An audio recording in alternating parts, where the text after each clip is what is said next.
പ്രിയപ്പെട്ടവരെ, യമനിൽ വധശിക്ഷയ്ക്ക് വിധിക്കപ്പെട്ട് ജയിലിൽ കഴിയുന്ന നിമിഷപ്രിയയുടെ മോചനത്തിനായി ഇറാൻ ഇടപെടാം എന്ന ഉറപ്പ് ഇറാന്റെ വിദേശകാര്യ മന്ത്രാലയത്തിലെ ഒരു ഉന്നത ഉദ്യോഗസ്ഥൻ നൽകിയതായി ന്യൂഡൽഹിയിൽ നിന്നുള്ള മാധ്യമങ്ങൾ ഇന്ത്യയിൽ നിന്നുള്ള മാധ്യമങ്ങൾ റിപ്പോർട്ട് ചെയ്യുന്നു. രാജ്യ തലസ്ഥാനത്താണ് ന്യൂഡൽഹിയിലാണ് മാധ്യമങ്ങളോട് ഇറാൻ വിദേശകാര്യ മന്ത്രാലയത്തിലെ ഒരു ഉന്നത ഉദ്യോഗസ്ഥൻ പറഞ്ഞത്.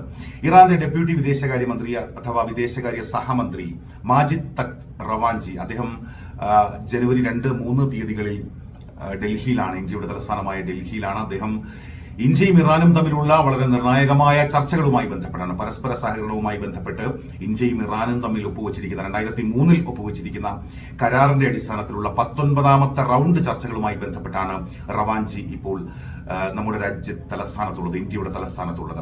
അപ്പോൾ ആ ചർച്ചകൾക്കായി അദ്ദേഹം വന്ന ഘട്ടത്തിലാണ് അദ്ദേഹത്തിനോടൊപ്പം ഉണ്ടായിരുന്ന ആ പ്രതിനിധി സംഘത്തിലെ ഉന്നതനായ ഒരു വിദേശകാര്യ മന്ത്രാലയ ഉദ്യോഗസ്ഥൻ നിമിഷപ്രിയയ്ക്ക് വേണ്ടി ഇടപെടൽ നടത്താം, മാനുഷികമായ പരിഗണന വച്ചുകൊണ്ട് നിമിഷപ്രിയയുടെ വധശിക്ഷ റദ്ദാക്കാനുള്ള ഇടപെടലുകൾ ഇറാൻ നടത്താം എന്ന് അദ്ദേഹം ഉറപ്പു നൽകിയിരിക്കുന്നത്. കഴിഞ്ഞ ദിവസമാണ് യമൻ പ്രസിഡന്റ് റഷാദ് അൽ അലീമി നിമിഷപ്രിയയുടെ വധശിക്ഷ ശരിവച്ചത്. അത് 1 മാസത്തിനുള്ളിൽ നടപ്പാക്കണമെന്ന് ഉത്തരവിട്ടതും. നിമിഷപ്രിയയുടെ അമ്മ പ്രേമകുമാരി കഴിഞ്ഞ 8 മാസമായി യമനിലാണ്.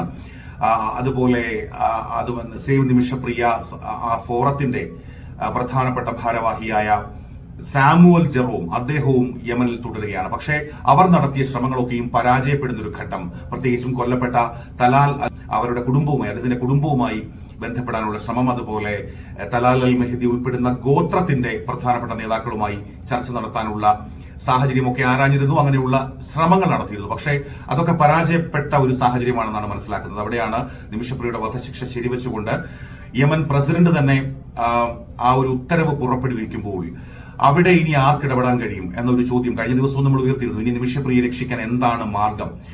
ഇന്ത്യക്ക് നേരിട്ട് ഒരു നയതന്ത്ര ബന്ധം യമനുമായി, പ്രത്യേകിച്ചും ഈ സംഘർഷങ്ങൾക്ക് ശേഷമാണ്, യമനിലെ ആഭ്യന്തര കലാപങ്ങൾക്കൊക്കെ ശേഷം അങ്ങനെ ഒരു ഔദ്യോഗിക സംവിധാനം ഇന്ത്യക്കില്ല യമനിൽ. അതുകൊണ്ട് തന്നെ പിന്നെ ഏതു തരത്തിലുള്ള ഇടപെടൽ നടത്താൻ കഴിയും എന്നുള്ള ചർച്ചകൾ പുരോഗമിക്കുന്നതിനിടെയാണ് ഇറാൻ തന്നെ മുന്നോട്ട് വന്നുകൊണ്ട്, ഇറാനിലെ പ്രധാനപ്പെട്ട ഒരു ഉദ്യോഗസ്ഥൻ തന്നെ മുന്നോട്ട് വന്നുകൊണ്ട് നിമിഷപ്രിയയ്ക്ക് വേണ്ടി ഇടപെടാമെന്ന് പറയുന്ന ഒരു സാഹചര്യം. സ്വാഭാവികമായും നമ്മുടെ വിദേശകാര്യ മന്ത്രാലയത്തിന്, നമ്മുടെ രാജ്യത്തിന് നിമിഷപ്രിയയുടെ കാര്യത്തിൽ നിമിഷപ്രിയയെ രക്ഷിക്കണം എന്ന ആത്മാർത്ഥമായ ആഗ്രഹമുണ്ടെങ്കിൽ ഇത് ഏറ്റവും നല്ല അവസരമായിട്ടാണ് കരുതാൻ കഴിയുന്നത്. കാരണം ലോകത്ത് തന്നെ യമനെ സ്വാധീനിക്കാൻ ഏറ്റവും കഴിവുള്ള ഒരു രാജ്യം ഇറാനാണ്. ഇപ്പോൾ അമേരിക്കയോ ബ്രിട്ടനോ ഒന്നും വിചാരിച്ചാലൊന്നും യമനിൽ ഏതെങ്കിലും തരത്തിലൊരു സ്വാധീനം യമൻ ഭരണകൂടത്തിൽ ചെലുത്താൻ കഴിയില്ല. പ്രത്യേകിച്ചും ഹൂത്തികളാണ് ഇപ്പോൾ ആ ഭരണം നിയന്ത്രിക്കുന്നത്. അതേസമയം ഹൂത്തികൾ എന്ന് പറയുന്നത് ഇറാന്റെ പ്രോക്സി എന്നറിയപ്പെടുന്ന സംഘമാണ്.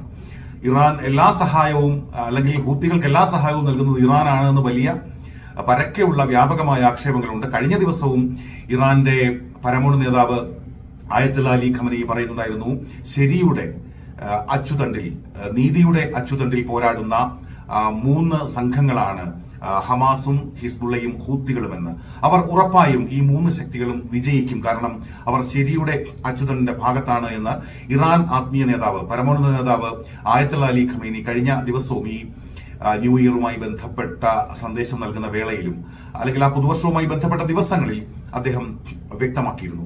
അതിലേക്ക് ഏറ്റവും കൂടുതൽ യമനെ സ്വാധീനിക്കാൻ ശേഷിയുള്ള ഒരു രാജ്യം എന്ന നിലയിൽ ഇറാന്റെ ഇടപെടൽ സ്വാഭാവികമായും ഇപ്പോ ഇറാന്റെ ഡെപ്യൂട്ടി വിദേശകാര്യമന്ത്രി ഇന്ത്യയിലുള്ള സ്ഥിതിക്ക്, രാജ്യതലസ്ഥാനത്തുള്ള സ്ഥിതിക്ക് നമ്മുടെ വിദേശകാര്യ മന്ത്രാലയത്തിന് ഇടപെടൽ നടത്താവുന്നതാണ്. അങ്ങനെ ഒരു ഇടപെടൽ ഉണ്ടായാൽ ചിലപ്പോൾ ഇറാന്റെ ഇക്കാര്യത്തിലുള്ള ഇടപെടൽ സ്വാഭാവികമായും അത് നിർണായകമാകാനുള്ള സാധ്യതയുണ്ട്. ഇരു രാജ്യങ്ങളും തമ്മിലുള്ള അത്രയേറെ ഒരു ഇഴയടുപ്പം ഇരു രാജ്യങ്ങൾക്കും ഇടയിൽ ഉണ്ട് എന്നുള്ളത് കൊണ്ട് തന്നെ ഇറാന്റെ ഇടപെടലായിരിക്കും ഒരുപക്ഷെ ഇനി നിമിഷപ്രിയയുടെ ജീവൻ രക്ഷിക്കാനുള്ള ഏക പോംവഴിയായി മുന്നിലുള്ളതെന്നാണ് തോന്നുന്നത്. കാരണം 1 മാസത്തിനുള്ളിൽ വധശിക്ഷ നടപ്പാക്കണം എന്ന് യമന്റെ പ്രസിഡന്റ് ഉത്തരവിട്ടിരിക്കുന്ന സാഹചര്യത്തിൽ, 1 മാസം എന്ന് പറയുമ്പോൾ ആ ഉത്തരവ് വന്നിട്ട് തന്നെ ഇപ്പോ 2-3 ദിവസമാകുന്നത്. ഇപ്പോൾ വ്യാഴാഴ്ചയായിരുന്നു, തിങ്കളാഴ്ചയാണ് ആ ഉത്തരവ് വന്നത്.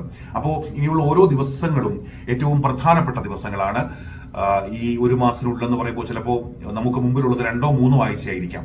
അപ്പോൾ അങ്ങനെ ഒരു സാഹചര്യത്തിൽ നമ്മുടെ രാജ്യത്തിന്റെ വിദേശകാര്യ മന്ത്രാലയം ആത്മാർത്ഥമായി ഇതിൽ ഇടപെട്ടാൽ നിമിഷപ്രിയ എന്ന, എനിക്ക് തോന്നുന്നു 34 വയസ്സോ മറ്റോ പ്രായമാണ്, യമനിലേക്ക് അവർ ജോലിക്ക് പോകുമ്പോൾ 19 വയസ്സ് ആയിരുന്നു അവരുടെ പ്രായം. ജയിലിലൊക്കെ അവർ നല്ല നിലയിലാണ്, നല്ല നടപ്പാണ് എന്നാണ് വാർത്തകളിൽ നിന്നൊക്കെ നമുക്ക് മനസ്സിലാകുന്നു. അവരെ ഒരു നഴ്സ് ആയതുകൊണ്ട് തന്നെ ഒരു ആതുര സേവക എന്ന നിലയിൽ ജയിലിൽ അത്തരത്തിലുള്ള മാതൃകാപരമായ പ്രവർത്തനങ്ങളൊക്കെ നടത്തുന്നു. ഇപ്പോൾ ഇതിൽ എതിരഭിപ്രായമുള്ളവരൊക്കെ ഉണ്ട്. ഇപ്പോൾ ബോച്ചെ അബ്ദുൾ റഹീമിന്റെ മോചനവുമായി ബന്ധപ്പെട്ട് വളരെ സജീവമായി ഇടപെട്ട ബോച്ചയോട് ഒരു മാധ്യമപ്രവർത്തകൻ ചോദിച്ചു, എന്തുകൊണ്ട് നിങ്ങൾ നിമിഷപ്രിയയുടെ മോചനത്തിൽ ഇടപെടുന്നില്ല എന്ന്. അദ്ദേഹം അപ്പോൾ മറുപടി പറഞ്ഞത്, പലരും പറയുന്നു അവർ തെറ്റ് ചെയ്തു എന്ന്. പക്ഷേ അറിയാം, ഞാൻ ഈ നിമിഷപ്രിയയുടെ കഥ വീണ്ടും പറയണ്ടല്ലോ. നിമിഷപ്രിയ യമനിൽ നാസായി ജോലിക്ക് പോകുന്നു. പിന്നീട് അവർ നാട്ടിലേക്ക് വന്ന ശേഷം തിരിച്ച് നിമിഷപ്രിയ മാത്രമായി പോകുന്നു. ആദ്യം ഭർത്താവും ഒപ്പം ഉണ്ടായിരുന്നു എന്നാണ് മനസ്സിലാകുന്നത്. തിരിച്ച് പോയി അവര് ഈ തലാൽ അബ്ദുൽ മഹദിയുമായി ചേർന്ന് ഒരു ക്ലിനിക്ക് തുടങ്ങുന്നു. പക്ഷെ അതിനുശേഷം ഈ ക്ലിനിക്കിന്റെ ആവശ്യങ്ങളുമായി ബന്ധപ്പെട്ട് തലാൽ അബ്ദുൽ മഹദി നിമിഷപ്രിയയെ വിവാഹം കഴിച്ചതായ ഒരു രേഖയുണ്ടാക്കുന്നു. നിമിഷപ്രിയ വല്ലാത്ത പീഡനങ്ങൾക്ക്, ലൈംഗിക പീഡനങ്ങൾക്ക് പോലും ഇരയാകുന്നു. അവരുടെ പാസ്പോർട്ട് പിടിച്ചു വെക്കപ്പെടുന്നു. അതിനൊക്കെ ശേഷമാണ് ഒരു രക്ഷയുമില്ലാതെ രക്ഷപ്പെടാൻ വേണ്ടി അവരുടെ ചില സുഹൃത്തുക്കളുടെ കൂടി അഭിപ്രായം അല്ലെങ്കിൽ അവർ കൂടി നിർദ്ദേശിച്ചതനുസരിച്ചോ ഒക്കെയാണ് അവരിങ്ങനെ ഒരു കൊലപാതകത്തിന് തയ്യാറാകുന്നത്. അങ്ങനെ തലാൽ അബ്ദുൽ മെഹദിയെ അവരും ഹനാൻ എന്ന് പറയുന്ന അവരുടെ ഒരു സുഹൃത്തും കൂടി ചേർന്ന് കൊലപ്പെടുത്തുന്നു. അവിടുന്ന് രക്ഷപ്പെടാൻ വേണ്ടി മൃതദേഹം പല കവറുകളിലാക്കി വാട്ടർ ടാങ്കിലൊക്കെ ഉപേക്ഷിക്കുന്നു. പിന്നീട് മറ്റൊരു സ്ഥാപനത്തിൽ ജോലിക്ക് കയറുന്നു.